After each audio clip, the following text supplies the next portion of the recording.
En el año 2006 el Congreso de la Nación promulgó la ley 26.150 sobre educación sexual integral. Lo cierto es que poco de esto ha llegado a las aulas y ha llegado a la práctica. Este va a ser alguno de los temas de este bloque. Vamos a recibir a nuestra invitada, la periodista Laura Giverge. Laura, ¿cómo estás? Buenas noches. Buenas noches. Gracias por gracias por acercarte al espacio. Bueno, esto de la ESI está relacionado directamente, aunque uno no lo crea, con los casos de abusos sexuales, que has hecho un trabajo bastante interesante y con números que la verdad llaman muchísimo la atención. ¿Nos puedes hacer un resumen de esto? Sí, claro.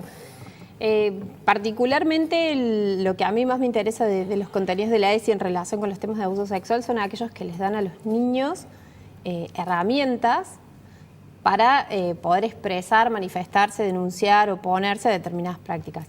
Lo cierto es que yo periodísticamente hace ya muchos años que pido las estadísticas de denuncias por delitos sexuales que se registran en Córdoba. Son las de Córdoba y Gran Córdoba, que es las que entran a la unidad judicial especializada en delitos contra la integridad sexual. Y lo que yo veo en el transcurso de los años es, primero, que las cifras no se modifican de manera tan significativa, si bien este año, el 2017, digamos, la estadística de ahora, es la que tiene mayor cantidad de denuncias desde 2010 a esta parte. Pero lo cierto es que las variables en cuanto a los tipos de delito, a los vínculos entre víctimas y victimarios, a las franjas de edad de mayor vulneración, se mantienen prácticamente estables en todos los años, y lo que converso siempre con especialistas es que este tipo de parámetros, de variables, son bastante parejas a lo largo y ancho del país, digamos. No es algún fenómeno que tenga estas características en Córdoba, sino que es un fenómeno bastante extendido. Es decir, que estamos similares a otras provincias. Similares a otras provincias y con un delito que mantiene características similares, sobre todo relacionadas con el abuso sexual infantil. El abuso sexual infantil tiene una característica, y es que se da mayoritariamente de manera intrafamiliar o con relación directa. Pocas veces quien abusa de un niño es una persona desconocida. Generalmente son vínculos que se tejen con el tiempo, de confianza, que permiten después la extorsión para que ese niño no hable. Padre, padrastro, tío, Padre, abuelo, padrastro, tío, hermano, el vecino. pastor de la iglesia. Sí, en menor medida, pero también están involucrados profesores y sacerdotes, digamos, gente del entorno. Pero la parte familiar, ya sea con vínculo sanguíneo, vínculo político o con un vínculo de segundo grado, está presente en más del 60% de los casos de abuso sexual infantil. ¿Por qué? Porque estos son tipos de abuso que como característica tienen que son sostenidos en el tiempo, que no ocurren una vez, ocurren muchas, y siempre a partir de la extorsión y del secreto. ¿Cuál es el principal problema de esto? Que cuando viene de una persona cercana y afectivamente allegada a la víctima, hablamos de niños que crecen creyendo que eso es normal o que está bien. Entonces, de repente, que a un niño a partir de los 4 años en la escuela le generen espacios para hablar de estos temas, del cuerpo, de las partes del cuerpo que no hay que tocar, que nadie tiene que tocar, de los secretos que nos generan incomodidad, dolor, tristeza o cierta confusión, que se generen esos espacios para hablar fuera del círculo familiar, desde la primera infancia, es fundamental. Con todas estas estadísticas, con todos estos números, con más del 60% de los casos en los que los abusos se dan en el seno de la familia, por otro lado tenemos la campaña Con mis hijos no te metas. Sí. La campaña Con mis hijos no te metas es un grupo bastante organizado, particularmente a partir de toda la discusión en relación con el aborto. En oposición a eso fue un grupo que se ha organizado más en estos últimos meses. ¿Es una derivación del pañuelo celeste? O... En gran medida sí, en gran medida sí. El problema que tiene la ESI hoy, que si bien tiene 12 años de vigencia la ley, no es una ley de orden público. Entonces no es de aplicación obligatoria en todas las instituciones. Y la otra característica que tiene es que hay un apartado, un artículo de la ley... ¿No dice que tiene que darse en todos los colegios públicos o privados? No, hoy no. En realidad sí, pero con una cláusula que permite la adaptación de los contenidos a los idearios de cada institución. Lo que se aprobó ahora en comisión, en el Congreso, que luego va a ser discutido en diputados, es transformarla en orden público, en una ley de aplicación obligatoria y transversal en todas las escuelas públicas, privadas, de todos los niveles, y eliminar el apartado que permite la adaptación a los idearios. Esto básicamente se da porque en escuelas confesionales, bajo el amparo de Educación para el Amor, se restringen muchísimos los tipos de contenidos que se dan. Entonces lo que se pretende hacer ahora es garantizar una aplicación un poco más efectiva y universal de la ley de educación sexual. Por ahí uno se asusta cuando lee, le van a enseñar a tu hijo cómo masturbarse, le van a dar clases no sé, de educación sexual, de que no existe el hombre, que no existe la mujer. ¿Qué hay de cierto en todo esto? No, nada. Basta con ir a las páginas de los ministerios y revisar los contenidos, porque estos son contenidos elaborados en el marco de una ley nacional y adaptados por los ministerios de educación de cada provincia, con lo cual son contenidos súper verificados.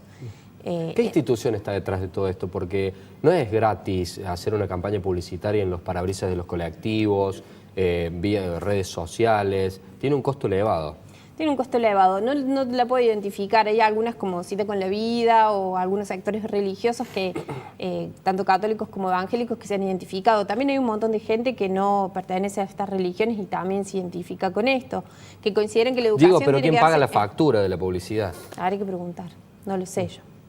A eso no lo sé. Sí sé que no es solamente en Córdoba, que esto está pasando en otras partes del país e incluso en otros países donde están presentes discusiones similares.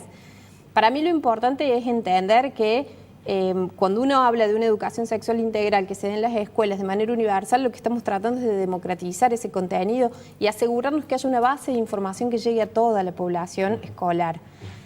Que eso de ninguna manera invalida la capacidad de los padres para reforzar contenidos y para educar en valores, porque de ninguna manera esto anula la educación en la familia, en el mejor de los casos la complementa, y en el peor de los casos, cuando en la familia no existen estas instancias de diálogo, de pregunta, de repregunta y de formación, es el pilar. Ser el pilar.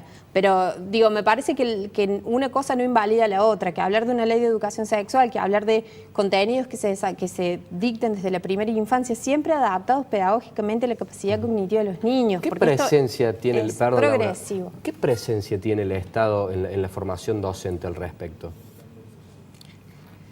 En realidad, más que en la formación docente, la presencia del Estado tiene que estar además digamos, en el control de los contenidos que se dictan. Y en esto hay un control de los contenidos, en mayor medida en las escuelas públicas y en menor medida en las escuelas privadas, que tienen como más licencias para adaptar sus contenidos.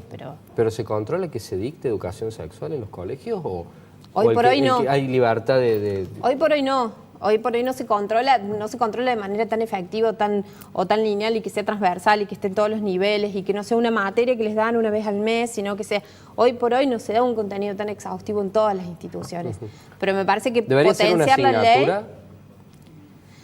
Eso depende, debería haber una asignatura, pero en realidad los contenidos de perspectiva de género tienen que estar presentes en muchas otras materias y no solamente en lo que es relativo a ESI. ¿Cuál es el rol de la Iglesia en todo esto? La Iglesia Católica. Con mis hijos no te metas o en la educación. En ambas. Y en la educación la Iglesia tiene sus idearios y tiene sus idearios relativos a la sexualidad y a lo que consideran apropiado y lo que consideran que no y hasta qué momento las personas deben practicar la abstinencia y demás. Me parece que las leyes apuntan hacia una realidad que excede las creencias y que excede lo religioso. ¿Por qué pensás que la Iglesia Católica saca los dientes ante estas situaciones y no saca los dientes ante los curas abusadores, por ejemplo? El evangélica también está muy presente. El evangélica también. ¿Por qué? Sí. Y no lo sé. La verdad es que no lo sé. Es como que hay niños que con mis hijos no te metas, pero con los hijos de otro tal vez sí, y no lo sé, la verdad es que no lo sé por qué. Me encantaría también que no solo la Iglesia como institución, sino que los fieles que tanto adhieren a esto y que tanto se oponen a determinados contenidos sean los que pongan la energía ahí también, en cuidar a todos los niños. ¿Cómo puede ser la respuesta del Congreso ante esto que viene de fallos conservadores como el rechazo a la despenalización del aborto? Me parece que son cosas distintas. En el rechazo a la despenalización del aborto se discutía también una cuestión relativa a la cosmovisión y que fue más profunda, que tuvo su voto favorable en diputados y su voto desfavorable en el Senado.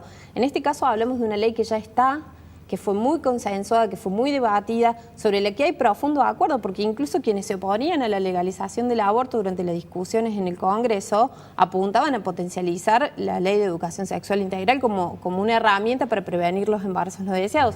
Entonces me parece que es una ley que ya de por sí, de base, tiene consenso. Después lo que está en discusión es esto que quienes se oponen llaman ideología de género. que es una manera de entender algo que quienes entendemos la ESI como algo positivo no lo entendemos como una ideología, lo entendemos como una perspectiva, como una manera de entender la realidad, y a partir de ahí educar a niños con en otro tipo de valores y que generen otro tipo de relaciones entre mujeres y varones y a reducir desigualdades. Sabemos que no somos iguales, pero lo que queremos es igualdad de oportunidades, no una igualdad de semejanza, no somos semejantes. Pero lo que queremos es una igualdad de derechos, igualdad de oportunidades, igualdad en equidad en un montón de otros aspectos. ¿Qué es sumamente necesario para ir reduciendo lo más posible la discriminación?